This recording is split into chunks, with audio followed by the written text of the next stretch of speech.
students, how are you? I am also fine by the grace of Almighty Allah. I hope you are also fine with your family, with safe and sound. My dear students, welcome to our online class organized by EAD Standard School, Chapanabagund. My dear students, today I would like to tell you a story, and I would like to read out a story or a unseen passage and unseen passage. প্রিয় শিক্ষার্থীবৃন্দ, আজকে আমি তোমাদের একটা unseen passage সম্বন্ধে আলোচনা করব, যেটা আমরা গল্প আকারে জেনে এসেছি এতদিন। আমরা সেটা আনসিন প্যাসেজ হিসেবে পড়ব, যেগুলো তোমাদের পরীক্ষায় থাকবে। ইংলিশ ফার্স্ট পেপার পরীক্ষায় আনসিন প্যাসেজ থেকে তোমাদের 10 নম্বর লিখতে হবে। আমি তোমাদের আজকে একটা আনসিন প্যাসেজ পড়াবো এবং কিভাবে প্রশ্ন উত্তর করতে হবে সেগুলো আমি তোমাদের পরে দেখিয়ে দেবো। তাহলে চলো আমরা আজকে একটা আনসিন প্যাসেজ পড়ি।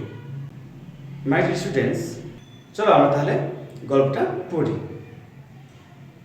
It was a hot summer day. এটি ছিল একটা গ্রীষ্মের দিন। A crow was very thirsty. একটা কাক খুব বেশি তৃষ্ণার্ত মানে পিপাসিত। He flew from one place to another place. সে এক জায়গা থেকে আরেক জায়গা উড়ে বেড়াচ্ছিল। In search of water. In search of মানে হচ্ছে খোঁজে, ওয়াটার মানে পানির। তাহলে ইন সার্চ অফ ওয়াটার মানে পানির সন্ধানে বা পানির খোঁজে। বাট কিন্তু there was not a drop of water anywhere. কোথাও কোনো পানি পেল না। All the ponds and ditch had dried up. প্রতিটি পুকুর এবং ড্রেনগুলো কি শুকিয়ে গিয়েছিল। The crow flew a long distance and was tired. এই কাকটি অনেক দূর জার্নি করলো বা অনেক দূর পর্যন্ত কি করলো, উড়ে গেল এবং ক্লান্ত হয়ে পড়লো। সাডেনলি হঠাৎ হি স এ ফিচার। সে একটা পানি পাত্র দেখলো। He looked into the pitcher. তিনি সে অর্থাৎ কাকটি পানি পাত্রটি দেখলো। The pitcher had a little water. এই পাত্রে খুব কম পানি ছিল। But the crow could not reach it. কিন্তু কাকটি এটা খেতে পারছিল না, অর্থাৎ তার কাছে পৌঁছাতে পারছিল না। He looked around and saw some pebbles. সে এদিকে তাকালো এবং কিছু চারপাশ তাকালো এবং কিছু পেবলস মানে নুড়ি পাথর দেখলো। He picked up the pebbles on by one with his beak. যে বলে বিক বলতে আমরা ঠোঁট বুঝাই, ঠোঁট জানি। সে তার এই ঠোঁটে করে একের পর এক পাথরগুলো অর্থাৎ নুড়ি পাথরগুলো তুলে নিয়ে আসলো। He dropped them into the pitcher. সে এই পাথরগুলো কি করলো, এই পাত্রের মধ্যে ফেলে দিল। সুন শীঘ্রই the water came up to the mouth of the feature. মানে শীঘ্রই এই তল থেকে পানি এই কলস অর্থাৎ পাত্রের মুখের দিকে চলে আসতে লাগলো। The crow drank the water and flew away happily. এবং কাকটি কি করলো, পানি পান করলো এবং মনের সুখে আনন্দে উড়ে চলে গেল। তাহলে এই যে এই গল্পটি পড়লাম আমরা, এরকম গল্প অনেকগুলো গল্প আছে। এই গল্পগুলো থেকে আমাদের কি করতে হবে, কয়েকটা দুটো অপশন আছে, সেগুলো একটা হচ্ছে ইনফরমেশন ট্রান্সফার আর একটা হচ্ছে ট্রু ফলস। এই ট্রু ফলস এবং ইনফরমেশন ট্রান্সফারটা আমি তোমাদের আগামী দেখিয়ে দেব। আজকে আমরা আরও একটি গল্প করবো, তোমরা গল্পটি দেখবে। কি দেখবে তো? হ্যাঁ, আরও একটি গল্প করবো আমরা। চলো যাই আমরা আর একটা গল্প দেখি। My dear students, you can see an unseen passage. প্রিয় শিক্ষার্থীবৃন্দ, তোমরা একটা প্যাসেজ দেখতে পাচ্ছ বোর্ডে, স্ক্রিনে। এখন আমরা এটা পড়বো। ওয়ান্স আপন এ টাইম, একদা এক সময়, দেয়ার ওয়াজ এ কিং। একজন রাজা ছিলেন ইন স্কটল্যান্ড। কোথায়? স্কটল্যান্ড নামে একটা দেশে। His name was Robert Bruce. তার নাম ছিল কি? Robert Bruce. He was a great king. তিনি একজন মহান ব্যক্তি ছিলেন বা মহান রাজা ছিলেন। His subjects loved him very much. তার প্রজারা তাকে অনেক বেশি ভালোবাসতেন। He ruled over his country with popularity, good name and fame.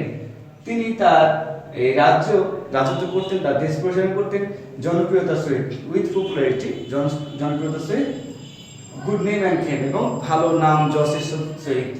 But কিন্তু owing to bad luck he lost his kingdom, কিন্তু দুর্ভাগ্যবশত তিনি তার রাজত্ব হারান। he escaped himself in a den, তিনি পালিয়ে গিয়ে একটা ডেন অর্থাৎ গুহা, পাহাড়ের যে গর্ত সেই গুহাতে অবস্থান করলেন। One day, একদিন he was thinking how he could get back his kingdom, একদিন he was thinking, তিনি চিন্তা করতেছিলেন how, কিভাবে, তিনি পারবেন get back, ফিরিয়ে পাবেন his kingdom, তার রাজত্ব। he already tried 6 times, তিনি ইতিমধ্যে 6 বার চেষ্টা করেছেন। suddenly hঠাৎ he noticed that, তিনি তো লক্ষ্য করলেন যে a spider, একটা মাকড়সা was trying, চেষ্টা করতেছিল to make a net, একটা জাল তৈরি করতে, but কিন্তু it could not, পারছিল না। it was trying again and again, এটা বারবার চেষ্টা করছিল। at last, সবশেষে it became successful, এটা কি করলো, সফল হলো to make its net, তার জাল তৈরি করতে। it inspired রবার্ট ব্রুস, এটা রবার্ট ব্রুসকে খুব কি করলো, অনুপ্রাণিত করলো। he gathered his soldiers, তিনি তার এই সৈন্যবাহিনীকে করলেন, একত্রিত করলেন and attacked his enemies, এবং তার শত্রুদের আক্রমণ করলেন at the 7 times, এবং সপ্তমবারের বেলায় he became successful, তিনি সফল হলেন and এবং rescued his lost kingdom, এবং তার হারানো রাজত্ব ফিরিয়ে পেলেন। তাহলে এই গল্পটি করে আমরা রবার্ট ব্রুস একজন ছিলেন কি, এক দেশের রাজা, দুর্ভাগ্যবশত তার রাজত্ব হারিয়ে ফেলে এবং মাকড়সাকে দেখে সে অনুপ্রাণিত হয়ে আবার যুদ্ধ করে এবং যুদ্ধ করার পরে তার দেশকে আবার রক্ষা করে। তাহলে এই গল্প থেকে আমরা শিক্ষা পেলাম যে একবার না পারিলে দেখে শতবার। আমরা চেষ্টার পরে কিন্তু চেষ্টার পর চেষ্টা, যেটা বলে আমরা পারসিভারেন্স, এই চেষ্টা করলেই কিন্তু একসময় আমরা সফল হবো। পড়ালেখার ক্ষেত্রে আমরা একটা জিনিস একবার বুঝতে পারি না, 2 বার বুঝতে পারি না, 3 বার বুঝতে পারি না, কিন্তু এভাবে যদি আমরা কন্টিনিউয়াসলি চেষ্টা করতে থাকি, আমরা যদি চেষ্টা করতে থাকি, একটা সময় আসবে যেটা আমরা সলভ করতে পারবো। তাহলে আমাদের এই গল্পটা থেকে ইন্সপায়ার্ড হওয়া উচিত, আমাদের অনুপ্রাণিত হওয়া উচিত, যাতে আমরা কোনো কাজ যদি না পারি সেটা নিয়ে আমরা ভয় না পেয়ে, মন খারাপ না করে ওটার পিছনে লেগে থাকতে হবে। তাহলে প্রিয় শিক্ষার্থীবৃন্দ, আমরা আজকে 2টা আনসার প্যাসেজ পড়লাম, যেগুলো তোমাদের বোর্ড বইয়ে নাই। এই 2টো আনসার প্যাসেজ থেকে আমাদের প্রশ্ন কীভাবে হবে আমি আগামী দিন তোমাদের দেখিয়ে দেবো। সে পর্যন্ত ভালো থাকো, সুস্থ থাকো। আসসালামু আলাইকুম ওয়া রাহমাতুল্লাহ।